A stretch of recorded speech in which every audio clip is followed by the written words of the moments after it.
Hello students, कैसे हैं आप लोग? अच्छे हैं ना? स्वागत है polytechhub.com में।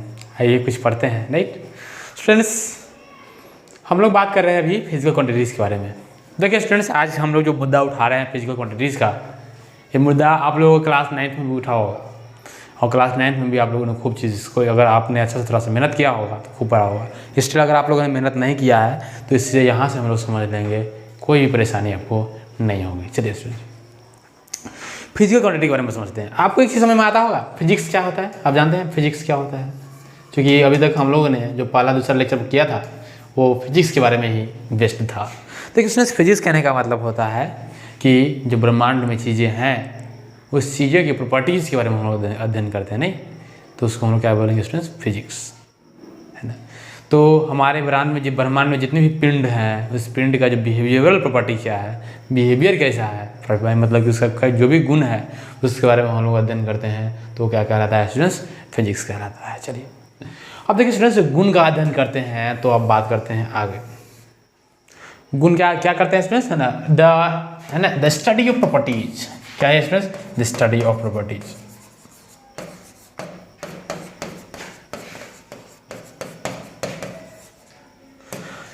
जैसे कि मान चलिए एक चीज़ बात किया जाए, अगर मनुष्य के गुण के बारे में अध्ययन करना हो तो आप क्या करते हैं स्टूडेंट्स? देखते हैं कि कौन सा मनुष्य अच्छा है, कौन सा मनुष्य बुरा है। ये तो आपकी एक प्रकार की मन का अध्ययन होता है। लेकिन अगर आप देखना चाहें कि उस मनुष्य के बारे में और चीज़ क्या जानना चाहते हैं तो उसका हाइट क्या है, उसका वेट क्या है, वो खाता कितना है, वो रोता कितना है, ये सब चीज़ हम लोग जानते हैं, नहीं? तो स्टूडेंट्स जो बात ये है कि हम लोग क्या कर रहे हैं, अभी हम मनुष्य के गुणों के बारे में बात कर रहे हैं, नहीं है ना।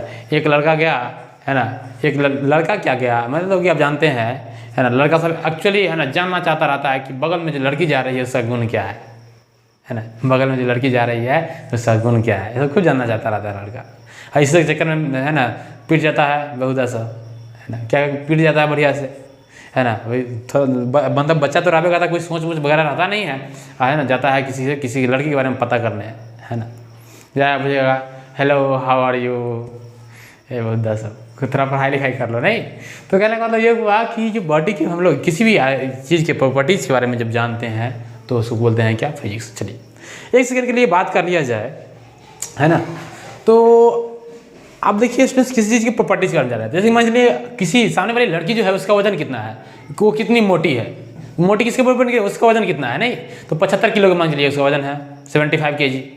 तो आप क्या करिए स्टूडेंट्स, उसको वेट बैलेंस पर ले जाइएगा, उसके प्रॉपर्टीज कर जानिएगा कि हाँ 75 kg की लड़की है सब। या फिर ये जानिएगा कि सपोज कर लीजिए कि ये जो मेरा पेन है इस पेन का वजन कितना है, या फिर इस पेन पर लगने वाले डिफरेंट फोर्सेस क्या है, ये जो पेन है वो कितना, है ना, ठंडी में काम कर सकता है, कितना गर्मी में काम कर सकता है, इस पेन का टेम्परेचर क्या है, इन सभी चीज़ को जानने के लिए आप है ना फिजिक्स पढ़ते हैं। क्या करते हैं? फिजिक्स पढ़ते हैं।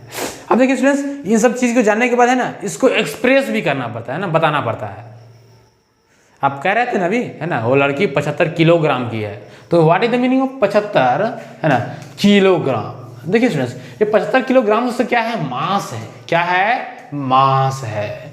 और स्टूडेंट्स देखिए, यानी कि क्या हुआ, जो भी ऑब्जेक्ट है उस ऑब्जेक्ट के प्रॉपर्टीज के बारे में बताने के लिए हम लोग एक विशेष प्रकार का, है ना, क्वांटिटी का इस्तेमाल करते हैं, एक विशेष प्रकार के पैरामीटर्स का इस्तेमाल करते हैं, है ना, एक विशेष प्रकार के मापदंड का इस्तेमाल करते हैं, और वो मापदंड कहलाता है आपका फिजिकल क्वांटिटी। मतलब कि फिजिकल क्वांटिटी वो क्वांटिटी होगा जो फिजिक्स के नियमों को, है ना, बताने के लिए होगा, फिजिक्स के नियमों को, है ना, प्रदर्शित करने के लिए होगा, उसको बोलेंगे हम लोग फिजिकल क्वांटिटी। बात समझ में आ रही है क्या? तो बताइए स्टूडेंट्स, फिजिक्स के नियम में एक मास नाम की चीज़ आ रही थी, द्रव्यमान नाम की चीज़ आ रही थी, तो बताइए उसको रिप्रेजेंट करने के लिए ये जो स्टैंडर्ड है मास, है ना, वो फिजिकल क्वांटिटी होगा कि नहीं होगा? होगा। अब गोरी है कितना, सुंदर है कितना, ये सब चीज़ का कोई क्वांटिटी होता है? नहीं होता है। ये सब चीज़ मन के ऊपर होता है, नहीं गोरी सुंदर कुछ नहीं होता है। आगे बढ़ते हैं। तो देखो स्टूडेंट्स, मास बात समझ में आई, तो कहने का मतलब ये हुआ फिजिकल क्वांटिटी आपको समझ में आ गया। चलिए फिजिकल क्वांटिटी क्या था स्टूडेंट्स? वो क्वांटिटी जो कि फिजिक्स के नियमों को बताएगा वो फिजिकल क्वांटिटीज कहलाएगा। ठीक है स्टूडेंट्स। अब देखिए स्टूडेंट्स, फिजिक्स के नियमों को बताने वाला है ना, दो टाइप के क्वांटिटी हो सकते हैं। एक क्वांटिटी होंगे जिसको हम लोग बोलते हैं बेसिक फिजिकल क्वांटिटी, और दूसरा को बोलते हैं डिराइव्ड फिजिकल क्वांटिटी। अब देखिए स्टूडेंट्स, बेसिक फिजिकल क्वांटिटीज क्या है, डिराइव्ड फिजिकल क्वांटिटी क्या है, हम इस पर बात करते हैं। ठीक है, चलो अब देखो ध्यान से, फिजिकल क्वांटिटी जो है आपका, the quantities which are used to describe या फिर express the physical parameter. What is the meaning of physical parameter? Physical parameter कहने का मतलब ये होता है जो फिजिक्स से रिलेटेड चीज है। नहीं, फिजिकल पैरामीटर कहने का मतलब क्या हुआ स्टूडेंट्स, जो फिजिक्स से रिलेटेड चीज है उसको शो करेगा, उसको हम लोग बोलेंगे फिजिकल क्वांटिटी, है ना। Physics are called as physical quantities. As for example velocity, जो किसी न किसी ऑब्जेक्ट के वेलोसिटी यानी कि वेग के बारे में बताएगा। डिस्प्लेसमेंट, कोई बॉडी कितना विस्थापित हुआ है, उसमें उसके यानी पोजीशन में कितना का चेंज हुआ है उसके बारे में बताएगा, उसको बोलेंगे वेलोसिटी। उसके अलावा है ना डिस्प्लेसमेंट भी बोल सकते हैं, उससे मतलब डिस्प्लेसमेंट अलग हो जाएगा, वेलोसिटी अलग हो जाएगा। बस समझ में क्या। इसके अलावा फोर्स हो सकता है, और फोर्स के अलावा एक्सेलरेशन हो सकता है, या फिर मतलब कि जो भी आपको क्वांटिटी दिखती है फिजिक्स की दुनिया में, सारा का सारा क्वांटिटी क्या कहला जाएगा स्टूडेंट्स, फिजिकल क्वांटिटीज कहला जाएगा।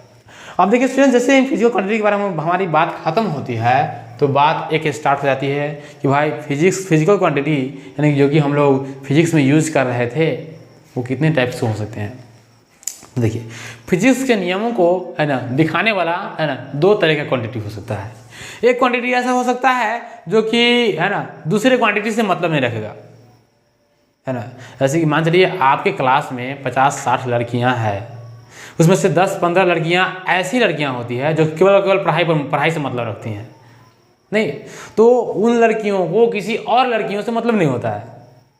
बात समझ में आया क्या? तो मतलब कि वो क्वांटिटी जो कि किसी दूसरे क्वांटिटी को डिपेंड नहीं करेगा। ऐसे मान लीजिए मास का इलेक्ट्रिसिटी से क्या संबंध है? कोई संबंध नहीं है। मास का टाइम से क्या संबंध है? कोई संबंध नहीं है। अब टाइम 2 सेकंड हो जाएगा तो मास चेंज हो जाएगा? नहीं चेंज होगा। मान चलिए वो इससे पहले लेक्चर में मैंने क्या किया था, अमर नाम के लड़के को जमीन पर रखा था और उसको ले गया था पृथ्वी ये चंद्रमा पर, तो जमीन से चंद्रमा पर जाएगा तो वो क्या बकरी बन जाता था? नहीं ना, मतलब कि उसका मास तो कांस्टेंट रहता था। कहने का मतलब है मास पर किसी दूसरे क्वांटिटी का इफेक्शन नहीं हो सकता है, मास किसी दूसरे क्वांटिटी से प्रभावित नहीं हो सकता है। उसी प्रकार समय देख लीजिए, है ना, समय किसी दूसरे से प्रभावित नहीं हो सकता है, समय अपना काम करता रहेगा, है ना। समय के ऊपर किसी दूसरे क्वांटिटी का प्रभाव नहीं पड़ेगा। मास हो गया, समय हो गया, है ना, लेंथ हो गया। इसी प्रकार से 7 लिस्ट आते हैं, इसमें 7 को लिस्ट होगा, 7 को क्वांटिटी होगा। नहीं क्या होगा स्टूडेंट्स? देखिए फंडामेंटल फिजिकल क्वांटिटीज के बारे में तो ये 7 फंडामेंटल फिजिकल क्वांटिटीज होते हैं। मतलब कि वही क्वांटिटी को फंडामेंटल फिजिकल क्वांटिटी बोलते हैं जो कि क्वांटिटी किसी दूसरे क्वांटिटी के ऊपर डिपेंड नहीं करता है। These are all the independent quantity. ये सबके पास फ्रीडम है। क्या है? फ्रीडम है। ये किसी दूसरे चीज़ पर डिपेंड नहीं करता, है ना। ये इस पर डिपेंड नहीं करेगा, ये इस पर नहीं करेगा, ये इस पर यानी कि ये जो है छठा वाला पर नहीं करेगा। तो इसका मतलब ये हुआ मेरे प्यारे बच्चों कि जो मेरा क्वांटिटीज है एक दूसरे से डिपेंड, है ना, एक दूसरे पर डिपेंड नहीं कर रहा है, तो उसको बोलते हैं स्वतंत्र, है ना। मतलब स्वतंत्र या फिर आधारी भौतिक राशि, यानी कि है ना फंडामेंटल और बेसिक फिजिकल क्वांटिटीज। क्या बोलेंगे स्टूडेंट्स, है ना। It can be classified as fundamental physical quantities and derived physical quantities. देखो स्टूडेंट्स, फंडामेंटल फिजिकल क्वांटिटीज क्या हो गया, ये बात होगी, है ना। These are independent from another physical quantities. क्या मैंने बताया अभी, जो क्वांटिटीज किसी दूसरे क्वांटिटी पर डिपेंड नहीं करती है वो हो गया students, that is does not depend on the other quantities. मैंने इसी चीज़ को दोबारा लिख दिया। नहीं, कहने का मतलब है these are independent from the another physical quantities. इसी का मीनिंग जो है वो यही है, इट डज नॉट, है ना, depends on other quantities. Language है नहीं स्टूडेंट्स। चलिए अब देखिए स्टूडेंट्स, मैं बात कर रहा था कि जो क्वांटिटी है किसी दूसरे क्वांटिटी के ऊपर डिपेंड नहीं कर रही है, तो इसको समझने का एक आसान सा तरीका है, इसे कैसे समझते हैं। देखिए स्टूडेंट्स, जैसे कि मान चलिए आप लेंथ में जाएंगे तो मीटर की बात होगी, आप अगर मान चलिए मास में जाएंगे तो किलोग्राम की बात होगी, इलेक्ट्रिक करंट में जाएंगे तो एम्पियर की बात होगी, है ना, मतलब कि विद्युत धारा में जाएंगे तो क्या होगी, एम्पियर की बात होगी।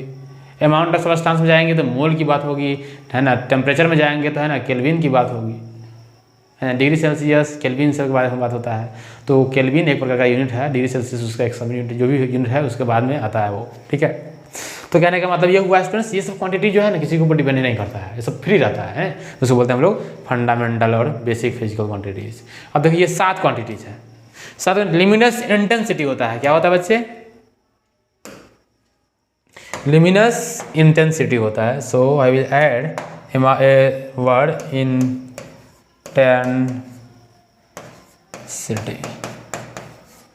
लुमिनस इंटेंसिटी है ना। तो लुमिनस इंटेंसिटी मतलब ज्योति तीव्रता इसको हिंदी में बोलते हैं, उसको बोलते हैं कैंडेला, और इसका मेजरमेंट किस में होता है? इसमें CD में होता है। तो इस प्रकार से ये 7 बेसिक फिजिकल क्वांटिटीज है ना, ऐसे क्वांटिटीज है जो किसी दूसरे क्वांटिटीज के ऊपर डिपेंड नहीं करते हैं। बुआ बात समझ में आ रही है क्या? तो मतलब कि ये बात हो गई, बात समझ में आई क्या? चलो आगे बढ़े। तो इन सभी क्वांटिटीज़ का जो लेंथ वगैरह सब है ना, देख लो स्टूडेंट्स, एक बार आप लोग स्क्रीनशॉट ले लो और अपने कॉपी में ऐसे ही लिखना जैसे यहाँ पर लिखा हुआ है, ठीक है। चलो ताकि आपको है ना आपका जो भी एग्जामिनेशन होगा उसमें दिक्कत नहीं होगा। आगे बढ़ते हैं स्टूडेंट्स। डिराइव्ड फिजिकल क्वांटिटीज़ क्या होता है ना। देखो स्टूडेंट्स ये सब है ना, ये 7 ऐसे हैं जो कि अपने आप में सबके बाप कहे जाते हैं। क्या कहे जाते हैं? बाप, पिताजी, है ना। अब देखो बाप से एक शब्द का याद आ गया, देखो बाप से क्या हो गया, एक शब्द का याद आ गया। बाप कहने का मतलब थोड़ा सा मैं समझाता हूँ। देखो बिहार में क्या होता है, थोड़ा सा ये बात को जान लो। बिहार में जो 2 रिश्ते होते हैं ना उसको बहुत इंपॉर्टेंस दिया गया है। एक रिश्ता है ना बाप का, और एक रिश्ता जीजा जी का। अरे देखो जीजा जी के कब बोलते हैं यार, एक रिश्ता किसका होता है? जीजा जी का, ठीक है। तो बाप कहने का मतलब क्या होता है, जीजा जी का मतलब देखो क्या होता है। देखो एक्चुअली बेसिकली होता क्या है कि बाप और जीजा जी में क्या होता है बिहार में, थोड़ा सा रिलेशनशिप संबंधी बात कर लेते हैं। नहीं बाप की बात आ गई थी नहीं, वो बेसिक फिजिकल क्वांटिटीज में। तो बाप देखिए यहाँ बिहार के लोग जो होते हैं ना, पिताजी को है ना अल्टीमेट पावर दिए होते हैं। अल्टीमेट पावर मतलब सब कुछ तो है ना। मतलब कि हम लोग क्या कहते हैं, अगर मान लीजिए कोई अनजान व्यक्ति आ गया और पूछ दिया है ना, जब छोटा है आपसे है ना, कोई पूछ दिया कि है तो हम तुम्हारे कौन है ना, तो कहेगा कि हम तो हर बाप हैं। नहीं हम तो हर बाप हैं। तू हमारे कौन हुए? हम तो हर बाप हैं। नहीं मतलब हम तो हर बाप हैं। तो बाप या फिर कहेगा हम तो हर जीजा हैं। क्या कहेगा? हम तो हर जीजा हैं। इस पर एक डायलॉग भी बना हुआ है ना, रिश्ते में तो हम तुम्हारे बाप होते हैं, नाम है शहंशाह। सुने हो डायलॉग? नहीं सुनो? तो कहने का मतलब ये बाप जो है और बाप और जीजा जी का जो रिलेशनशिप है वो दोनों में क्या होगा स्टूडेंट्स, दोनों को है ना बिहार में अल्टीमेट पावर दिया गया है। अब बताओ क्या होता है, मतलब कि है ना ये जो है जीजा जी और बाप है ना, कोई आदमी जो ऐसे कि जीजा जी के बारे में बात करी जाए थोड़ा सा, तो कहता है कि हम तो हार जीजा हैं। नहीं ये नहीं कहेगा कि हम तो तुम्हारे भैया हैं, ये हम तुम्हारे चाचा हैं, ये नहीं कहेगा। उसको ये कहने में गर्व नहीं होता है, ये कहने में खूब गर्व होगा है ना, हम तुम्हारे बाप हैं, है ना। डायलॉग मारता लड़का सब, हमरे जन्मल हम ही को सिखाता है। नहीं मतलब कोई पूछ देगा कि क्या है बाप है, तो कहेगा अरे हमरे जन्मल हम ही को सिखाता है। नहीं बाप को अल्टीमेट पावर दिया गया है। बस समझ आएगा। तो कहने का मतलब ये हुआ कि बिहार में इन 2 रिश्तों को बहुत है ना इम्पोर्टेंस दिया गया है। थोड़ा सा बिहार के थोड़ा सा और कैरेक्टरिस्टिक्स के बारे में बात किया जाए तो बिहार की एक लैंग्वेज है ना। तो मतलब कि क्या है कि अगर आपसे कोई छोटा है तो आप उसको है ना उसके नाम में आ कह के बुलाते हैं। जैसे कि मान लीजिए राजू नाम का कोई शब्द है, राजू नाम का कोई लड़का है, तो आप में क्या बिहार में क्या होगा, इसके नाम में लोग है ना आ जोड़ के बुलाएंगे, कहेंगे क्या, हे रजुआ, है ना रजुआ। क्या कहेगा? रजुआ। और उसके अलावा बिहार में बात इतना ही तक सीमित नहीं होता है, इसमें एक और भाषा का यूज कर देता है लोग, रजुआ, है ना। रजुआ के बाद एक और चीज़ का यूज कर देता है, रजुआ साला। देखो यहाँ भी जीजा जी वाला कंसेप्ट आ गया। नहीं क्या आ गया? जीजा जी का कंसेप्ट यूज करते हैं, सब लोग यूज करते हैं। नहीं मतलब कि रजुआ साला, है ना। यहाँ पर कोई और हो गया मान लीजिए, है ना रजुआ साला। अमित आ गया तो अमितवा साला। बात समझ में आ रहा है? तो कहने का मतलब ये सब नाम है। नहीं क्या नाम बिहार में लोग ऐसे यूज करते हैं। नहीं तो इस प्रकार से बिहार के बारे में कुछ है। मैं भी बिहार से हूँ तो मुझे भी ऐसा नहीं है कि मुझे इंसल्ट फील होता है, ऐसी बात नहीं है। ये कल्चर है इंडिया, यहाँ का बिहार का कल्चर है ना। तो इसके अलावा बहुत सारे बच्चे हैं ना बिहार के डिफरेंट डिस्ट्रिक्ट वाइज भी कल्चर चेंज कर जाते हैं ना। तो वाट एवर जो भी हो, जैसे कि आपको अगर मान चलो बेगूसराय में चले जाओगे तो कुछ और ही सुनने को मिलेगा, सीतामढ़ी में चले जाओगे तो कुछ और सुनने को मिलेगा, दरभंगा में रहोगे तो कुछ और सुनने को मिलेगा, है ना। लेकिन ये जो कोट है ना लास्ट में साला ये सब चलते रहता है, साला सार ये सब चलते रहता है बिहार में, नहीं। चलो तो बात करते हैं आगे लेक्चर्स में, आगे बढ़ते हैं, नहीं। चलो तो हम लोग बात क्या कर रहे थे स्टूडेंट्स, है ना, बात कर रहे थे कि जो भी बेसिक फिजिकल क्वांटिटीज है, जो भी बेसिक फिजिकल क्वांटिटीज है ये सारे के सारे क्वांटिटीज होते हैं ना बच्चे, ये क्वांटिटीज ऐसे क्वांटिटीज होते हैं जो कि सब इसके अलावा जितने भी क्वांटिटीज बचते हैं उसको जन्म देते हैं। जैसे कि मान लीजिए लेंथ मास, अब देखना ये सब क्वांटिटी है, अब मैं इससे हम कुछ ना कुछ क्या करते हैं जनरेशन करवाते हैं। देखिए अब मान लीजिए आप थोड़ा सा वेलोसिटी क्वांटिटी के बारे में चर्चा करें। वेलोसिटी आप जानते हैं वेलोसिटी क्या होता है, वेलोसिटी बराबर क्या होता है ना, distance upon time, distance upon time होता है। आप ये बात जानते हैं, वेलोसिटी बराबर क्या होता है, डिस्टेंस अपॉन टाइम। तो डिस्टेंस का यूनिट क्या होगा स्टूडेंट्स, डिस्टेंस का यूनिट होगा मीटर और टाइम का यूनिट क्या हो जाएगा, सेकेंड। तो इसका यूनिट क्या हो जाएगा, मीटर पर सेकेंड। अब देखो स्टूडेंट्स वेलोसिटी जो कि एक फिजिकल क्वांटिटी है, वो क्वांटिटी किस किस से मिलकर बना हुआ है, मीटर जो कि लेंथ का क्वांटिटी है, सेकेंड जो कि टाइम का क्वांटिटी है। तो मतलब कि दो क्वांटिटी के से मिलकर एक क्वांटिटी बना हुआ है जिसका नाम है वेलोसिटी। तो कहने का मतलब ये है, ये मीटर और सेकेंड यानी कि दो क्वांटिटी के ऊपर ये वेलोसिटी वाला डिपेंड कर रहा है ना। तो इसको बोलेंगे हम लोग डिराइव्ड फिजिकल क्वांटिटीज। क्या बोलेंगे, डिराइव्ड। हिंदी मीडियम वाले बच्चे इसको पढ़ते हैं व्युत्पन्न भौतिक राशि, है ना। इसको पढ़ते हैं आधारी भौतिक राशि, और आधारी और व्युत्पन्न भौतिक राशि होती है ना स्टूडेंट्स। तो इस प्रकार से जो बात हो गई है यहाँ पे, ये बात आपको समझ में आ गया होगा, मुझे आशा है, ठीक है स्टूडेंट्स। सो जो क्वांटिटी किसी दूसरे क्वांटिटी के ऊपर डिपेंड नहीं करेगा वो बेसिक कहलाएगा, और जो डिपेंड कर जाएगा वो डिराइव्ड कहलाएगा। These are dependent on the fundamental और basic physical quantities, for example velocity, speed, force. Force का यूनिट क्या होता है, न्यूटन, और न्यूटन का यूनिट भी और कुछ होता है ना, किलोग्राम जो भी होगा मीटर पर सेकेंड स्क्वायर, है ना। क्या होगा फोर्स का जो हम लोग है ना किलोग्राम मीटर पर सेकेंड स्क्वायर के लिए हम लोग है ना न्यूटन लिखते हैं। आगे देखते हैं students representation of physical quantities. देखो स्टूडेंट्स बात क्या होती है, हाँ, रिप्रेजेंटेशन ऑफ फिजिकल क्वांटिटीज। क्या स्टूडेंट्स हम लोग पढ़ रहे हैं, रिप्रेजेंटेशन ऑफ, देखो students representation of physical quantities में क्या होता है ना, जैसे मान लीजिए आपको है ना यहाँ से यहाँ तक का लेंथ, यहाँ से यहाँ तक का लेंथ लिखना है, तो क्या लिखता है स्टूडेंट्स, है ना 5, अगर मान लीजिए 5 मीटर होगा तो 5 मीटर लिखिएगा, या फिर जो भी होगा आप लिखिएगा, ठीक है स्टूडेंट्स। देखिए स्टूडेंट्स तो इसके लिखने के लिए है ना आपने एक फिगर तो ये लिया है 5 और ये मीटर लिया है। जैसे 5 जो मीटर जो जानते हैं क्या स्टूडेंट्स, आप इसको बोलते हैं हम लोग यूनिट। क्या बोलते हैं स्टूडेंट्स, इसको बोलते हैं हम लोग यूनिट। और 5 जो है स्टूडेंट्स एक प्रकार का नंबर है, नहीं क्या है, नंबर, जिसको हम लोग बोलते हैं मैग्नीट्यूड। क्या बोलते हैं स्टूडेंट्स, मैग्नीट्यूड, मैग्नीट्यूड। तो बताइए स्टूडेंट्स किसी भी फिजिकल क्वांटिटीज को लिखने के लिए कितने चीज़ की जरूरत होगी, एक मैग्नीट्यूड की जरूरत होगी, और दूसरा किसकी जरूरत होगी बच्चे, यूनिट की जरूरत होगी। बात समझ में आई क्या, एक मैग्नीट्यूड की जरूरत होगी, दूसरा यूनिट की जरूरत होगी। अब देखिए स्टूडेंट्स मैग्नीट्यूड क्या होगा, ये 5, और यूनिट क्या है, मीटर। अब देखिए स्टूडेंट्स मीटर, यूनिट क्या होता है, मीटर। चलिए अब थोड़ा सा पहले यूनिट के बारे में बात कर लेते हैं और उसके बाद मैग्नीट्यूड के बारे में बात करेंगे। देखिए यूनिट कहने का मतलब होता है, देखिए कोई भी चीज़ जो है उसका यूनिट कहने का मतलब होता है उसके मापने का स्टैंडर्ड, है ना, उसके मापने का मानक। जैसे मैं इतना लंबा हूं, इसका मानक क्या है, इसका मानक क्या है, मतलब कि जो लेंथ है, मेरा लेंथ है उतना लंबा, तो इसका मानक क्या है, मीटर है। जब ये कहते हैं हम लोग है ना कि 10 किलोग्राम चावल दो, तो किलोग्राम क्या है, चावल को मापने का एक मानक है, स्टैंडर्ड है। अब बताइए सर स्टैंडर्ड क्या होता है, तो स्टैंडर्ड हमारे समाज के द्वारा फिक्स किया गया एक प्रकार का मापदंड होता है बच्चे, एक प्रकार की एक लाइन होती है, एक प्रकार का एक डिसीजन होता है वो।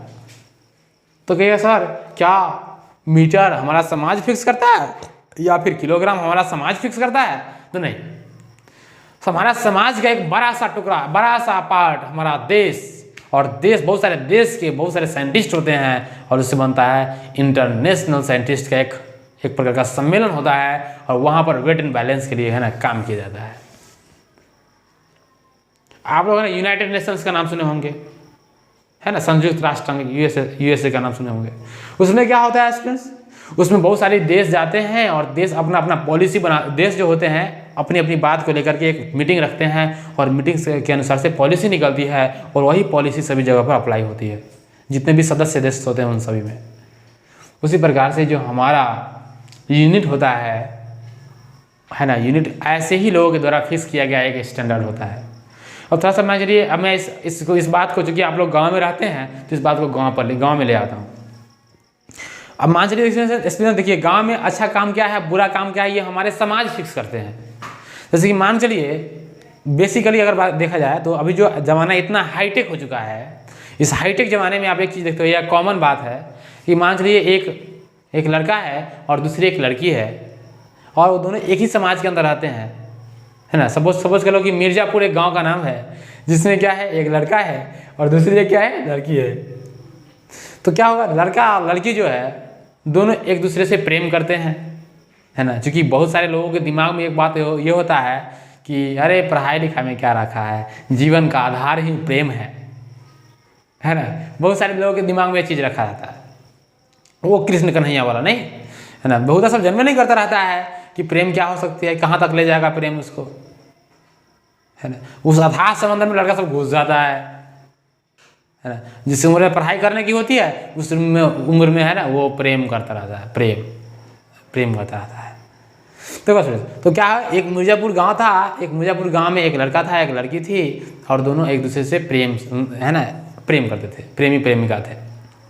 अब देखिए स्टूडेंट्स, ये जो बात ये है कि गांव, हमारा जो स्टैंडर्ड है, गांव का स्टैंडर्ड जो हमारा इंडियन कल्चर है, वो हमारे इंडियन कल्चर में गांव में होने वाले प्रेम को लोग दोष मानता है। क्या मानता है, दोष। कहता है कि नहीं ये चीज़ ठीक नहीं है। हमारा समाज कहता है कि ना ये लड़का है और ये लड़की है, कि दोनों लड़का लड़की एक साथ कैसे रह सकता है, एक लड़का एक लड़की का दोस्त कैसे हो सकता है, जो कि बात कहीं ना कहीं ठीक है।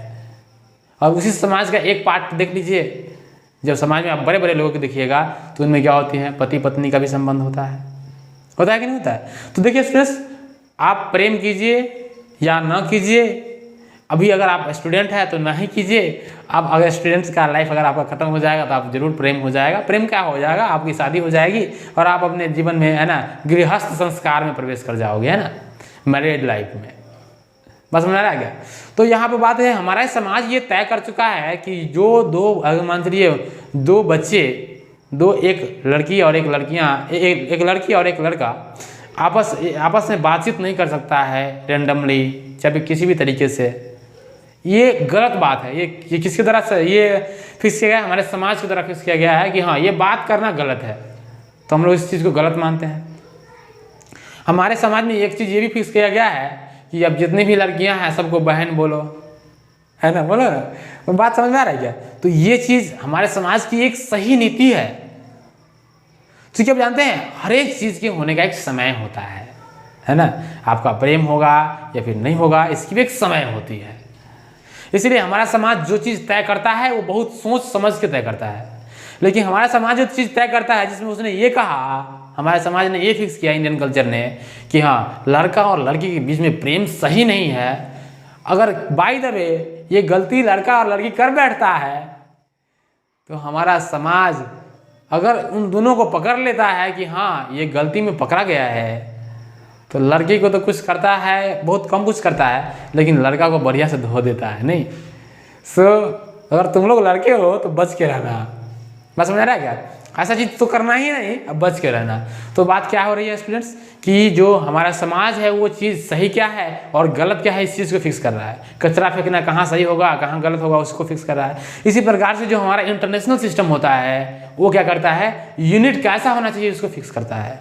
जैसे कि मान के लिए लेंथ को हम लोग मीटर में ही मापेंगे, एक इंटरनेशनल सिस्टम होता है जो कि इसको फिक्स किया है। ठीक है, तो क्या होगा स्टूडेंट्स, मीटर जो है एक प्रकार का यूनिट है, और यूनिट किसको बोलते हैं, यूनिट एक प्रकार का स्टैंडर्ड होता है जो भी किसी भी फिजिकल क्वांटिटी को मापने के लिए जरूरी होता है। बात समझ में क्या, unit is a standard which is required for the measurement of any physical quantities. किसी भी भौतिक राशि को मापने के लिए उसकी इकाई एक प्रकार का मानक होता है। बात समझ में आई क्या।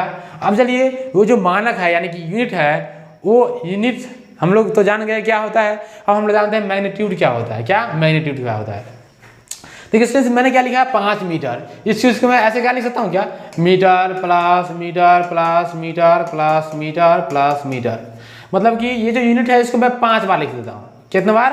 5 बार। काउंटिंग तो आती है, 1 बार, 2 बार, 3 बार, 4 बार, 5 बार। तो मैं 5 मीटर जो लिखा हूँ इस चीज़ को एक्सप्रेस करने के लिए मैंने मीटर शब्द का इस्तेमाल 5 बार किया है। तो मैं ये कह सकता हूँ क्या कि मीटर नाम का जो लड़का है वो 5 बार अटेंडेंस किया है, मतलब कि हाजिरी लगाया है इस पूरी क्वांटिटीज को दिखाने के लिए। बात समझ आ रहा क्या? तो किसी भी फिजिकल क्वांटिटीज में उस फिजिकल क्वांटिटीज को रिप्रेजेंट करने के लिए यूनिट जितना बार अटेंडेंस लगाएगा वो उसका मैग्नीट्यूड होगा। क्या होगा? मैग्नीट्यूड होगा। ध्यान से सुनो, ये 5 मीटर को रिप्रेजेंट करने के लिए ये मीटर नाम का जो शब्द है वो 5 बार शामिल हुआ है इस क्षेत्र में। कितने? 5 बार इस समेशन प्रोसेस में शामिल हुआ है। ये जोड़ की प्रक्रिया में 5 बार शामिल हुआ है, तब जाके ये 5 मिला है हमको। तो स्टूडेंट्स ये जितनी बार शामिल हो रहा है उतना मिलेगा। सपोज कर लो कि अगर मान लीजिए मीटर प्लस है ना मीटर रहता तो हमको यहाँ पर कितना, हम इसको क्या लिखते हैं? 3 मीटर लिखते हैं। तो कहने का मतलब ये है स्टूडेंट्स, एक ये, दूसरा ये, तीसरा, तो यहाँ पर 3 बार अटेंडेंस हो रहा है इसलिए 3 लिखा हुआ है। तो स्टूडेंट्स किसी भी फिजिकल क्वांटिटी को मेजर करने के लिए उसका यूनिट जितनी बार अटेंडेंस लगाएगा वो उसका क्या कहलाएगा स्टूडेंट्स? मैग्नीट्यूड कहलाएगा। क्या कहलाएगा? मैग्नीट्यूड। क्या बोलते हैं स्टूडेंट्स? मैग्नीट्यूड, परिमाण। क्या होता है? परिमाण। ठीक है स्टूडेंट्स, सो इसको बोलते हैं हम लोग magnitude. So what is this here? 5 metre, मान लीजिए कहीं 5 किलोग्राम लिखा हुआ है, 100 किलोग्राम कितनी बार उपस्थित हुआ? 5 बार उपस्थित हुआ, तो ये यूनिट हो जाएगा। ये क्या हो जाएगा स्टूडेंट्स? आपका मैग्नीट्यूड हो जाएगा। आसान सा कंसेप्ट क्लियर है। चलिए आप देखिए, एक टाइम टेकिंग बात जो होती है ना, बहुत बच्चों के दिमाग में खूब अच्छा से घुसता है नहीं, इसलिए जरूरी है कि आप इसको टाइम देकर पढ़ें। चलिए मैग्नीट्यूड के बारे में लिख लीजिए पहले। The number of attendance of unit required to, क्या लिखा हुआ है students? The number of attendance. क्या लिखा हुआ है? The number of attendance. कहने का मतलब है अटेंडेंस की संख्या, मतलब कि उपस्थिति की संख्या, यानी कि जितनी बार उपस्थित होगा वो, नहीं। The number of attendance of unit required to represent any physical quantity is called the magnitude, है ना। एज फॉर एग्जाम्पल की बात, इजी कहने का मतलब क्या होता है? एज फॉर एग्जाम्पल, उदाहरण के लिए, in 10 kilogram 10 kg the unit of mass is, mass यानी कि मास का जो यूनिट है क्या है? किलोग्राम है, that is kilogram, has attended, है ना, 10 टाइम्स, अटेंडेड, है ना, अटेंडेड, है ना, इस चीज को मिटा लीजिए students, attended 10 times in the representation. तो बात समझ में आई क्या? रिप्रेजेंटेशन करने का मतलब क्या होता है? दिखावा। इस दिखावा में, यानी कि जो 10 kg का जो दिखावा है, इसमें 1 किलोग्राम जो है 10 बार अटेंडेंस मारेगा तब जाकर 10 पूरेगा। क्या होगा? 10 बार अटेंडेंस मारेगा तब 10 पूरेगा। तो कहने का मतलब ये हुआ है स्टूडेंट्स कि यहाँ पर 10 क्या हो जाएगा? इसका मैग्नीट्यूड हो जाएगा। बात समझ में आया क्या? चलिए अब यूनिट के बारे में बात करते हैं। तो यूनिट के बारे में क्या होगा students? It is a standard which is different for different physical quantity. As for example, length के लिए मीटर हो जाएगा, मास के लिए किलोग्राम हो जाएगा। यानी कि यूनिट क्या है students? It is a standard, ये इसका डिफिनेशन हो जाता है। और डिफरेंट क्वांटिटीज के लिए अलग अलग होगा, मतलब कि अलग अलग, मतलब भौतिक राशि के लिए इसका इकाई जो होगा अलग अलग होगा। जैसे कि लंबाई के लिए मीटर होगा, है ना, द्रव्यमान के लिए किलोग्राम होगा। इस बात होगी नहीं स्टूडेंट्स। सो आपको मीटर, मैग्नीट्यूड और, है ना, यूनिट का कंसेप्ट क्लियर हुआ होगा। ठीक है स्टूडेंट्स, चलिए आपको नीचे, है ना, ये विश्वास है कि आपको क्लियर हो गया होगा। चलिए unit can be of following types, जो है स्टूडेंट्स यूनिट है जो हो सकता है ना, इस प्रकार के, ये 4 प्रकार के यूनिट होते हैं, है ना। बेसिकली आज से पहले आप लोग जो पढ़े होंगे इन 3 प्रकार के यूनिट के बारे में पढ़ लिए होंगे। फंडामेंटल यूनिट क्या होगा, डिराइव्ड यूनिट क्या होगा और सप्लीमेंट्री यूनिट क्या होगा।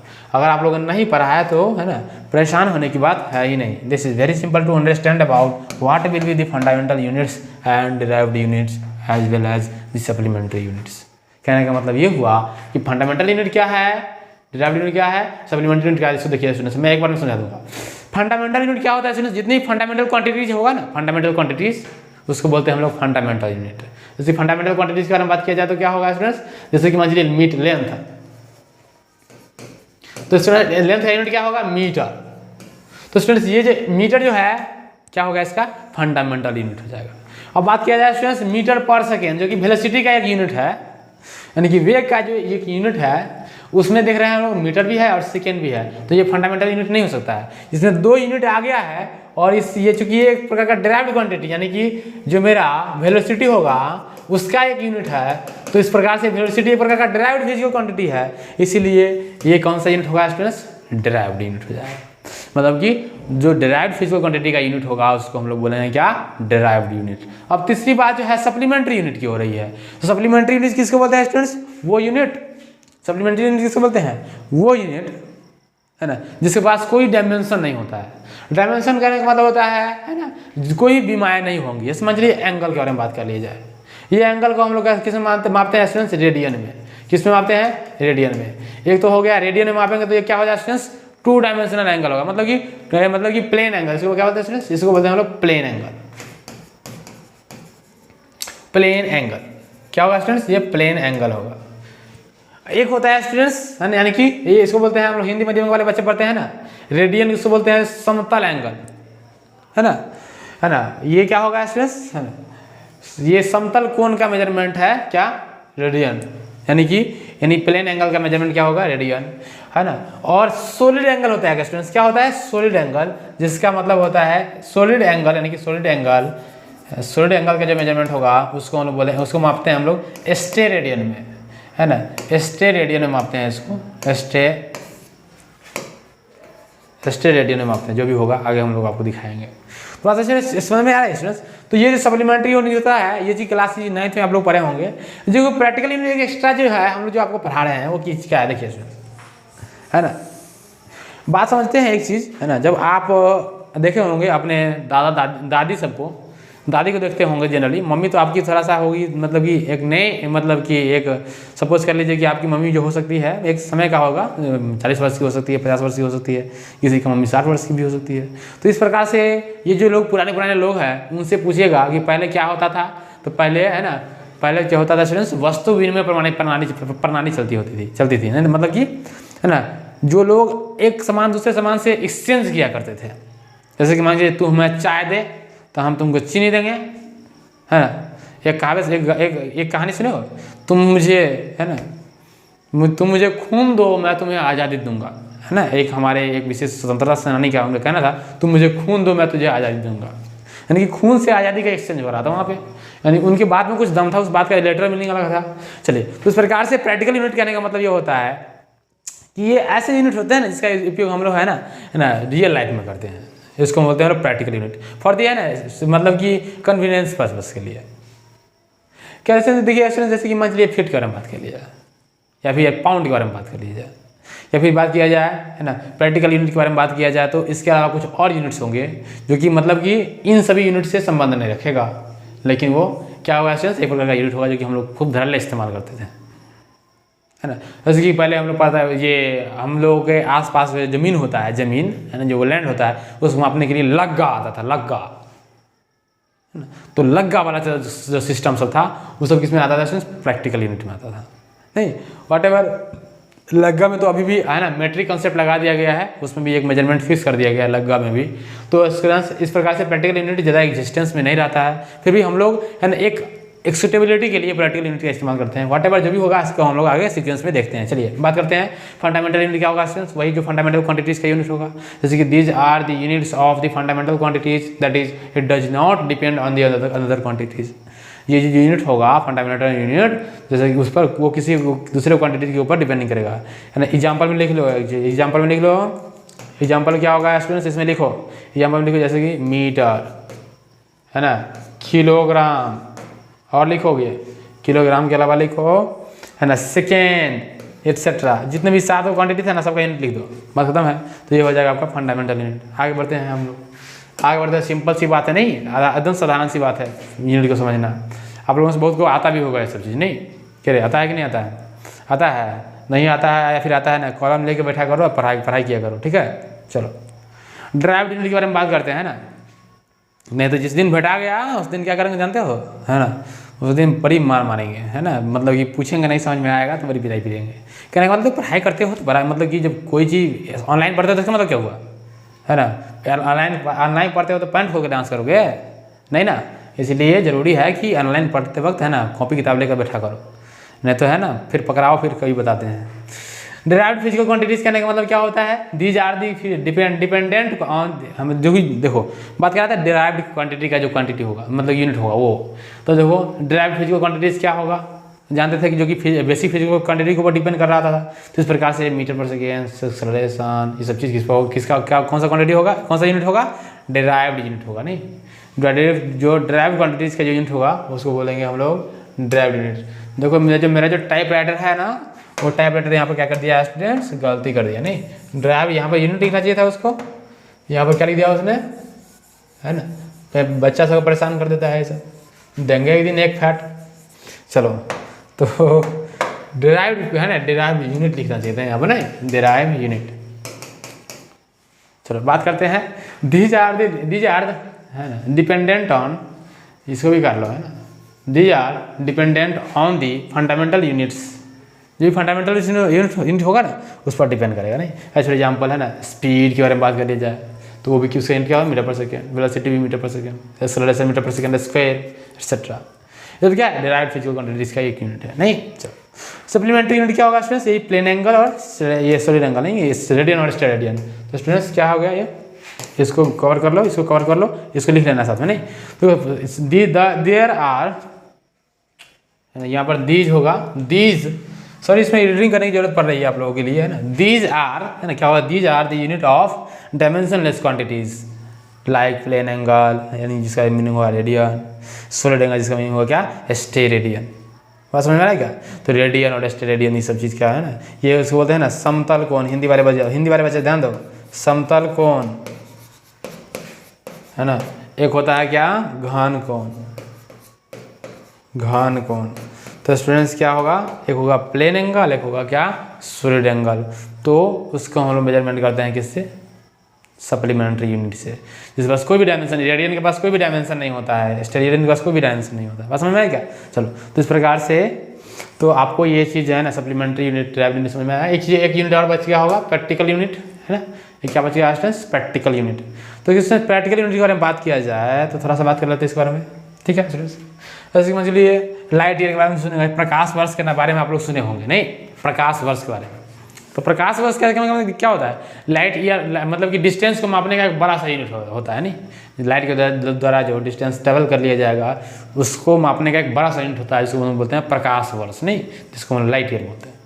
ठीक है फ्रेंड्स, तो ऐसे 1 माइल कहते हैं ना, 2 माइल 3 माइल, चलो ठीक है। माइल कोई भी किसी प्रकार का क्वांटिटी का यूनिट नहीं है, बताइए तो किसी 7 क्वांटिटी है, 7 क्वांटिटी किसी का यूनिट है क्या। लेकिन इसको हम लोग क्या करते हैं स्टूडेंट्स, हम लोग क्या इसको एज है ना प्रैक्टिकल में व्यवहार करते हैं, तो इसको इसको क्या कहलाता है स्टूडेंट्स, प्रैक्टिकल यूनिट कहा जाते हैं। ठीक है स्टूडेंट्स, बस में आई क्या, these are the unit usually in the practical life is called practical unit. अच्छा एग्जाम्पल के लिए बात कर लिया जाए तो ये 1 माइल क्या हो जाएगा, 1.605, 1 लाइट ईयर क्या हो जाएगा, 9.410 मल्टीप्लाइड बाई 10⁻⁹15, यानी देखो स्टूडेंट्स 9.4 है ना, देखो स्टूडेंट्स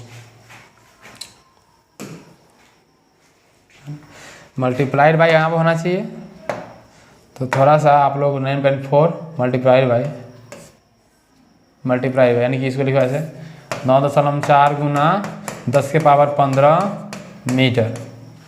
ये क्या हो जाएगा आपका डिस्टेंस, ये आपका है ना लाइट ईयर का, यानी कि 1 लाइट ईयर इक्वल्स टू ये लिखना, ठीक है, 1 लाइट ईयर 9.4 मल्टीप्लाई 10⁻15 मीटर। तो इस प्रकार से आपको जो है ना कंसेप्ट ऑफ यूनिट्स था या फिर जो भी फंडामेंटल कंसेप्ट दिए जाने थे आपको वो क्लियर हो रहा है। तो स्टूडेंट्स आप लोग क्या कीजिए स्टूडेंट्स, जो भी सामाजिक स्टैंडर्ड है, सामाजिक स्टैंडर्ड में रहते हुए अपने लाइफ को आगे बढ़ाइए, जरूर आप सक्सेस हो जाइएगा, है ना। जो कि सामाजिक स्टैंडर्ड जो होता है ना बाबू, वो बहुत अच्छा होता है ना। हर एक समाज का जो स्टैंडर्ड है, जैसे कि मान चलिए लड़कियों से बात करना अच्छी बात नहीं है, समाज कहता है, तो वास्तव में सही बात नहीं है, क्योंकि अब तुम बच्चे हो, पढ़ाई लिखाई करोगे कि यही लड़कियों से बात करोगे। लड़की से बात करने के लिए आपका उम्र होना चाहिए। अब ये नहीं करना मतलब उम्र बड़ा हो जाएगा तो लड़की से बात करना शुरू कर देना, जब उम्र बड़ा हो जाएगा तो अब तुम्हारा शादी हो जाएगा। बात समझ में आया क्या, इसीलिए ज़रूरी है कि इन सब चीज़ों को है इससे बच के रहो, ये सब चीज़ें ठीक नहीं है, लड़के हो या फिर लड़कियाँ हो, है ना, हम दोनों लोगों को कहते हैं इन सब चीज़ से बच के रहना है। ठीक है, तो फिलहाल है ना आने वाले दिनों में हम लोग फिर आपसे मिलेंगे, है ना। धन्यवाद।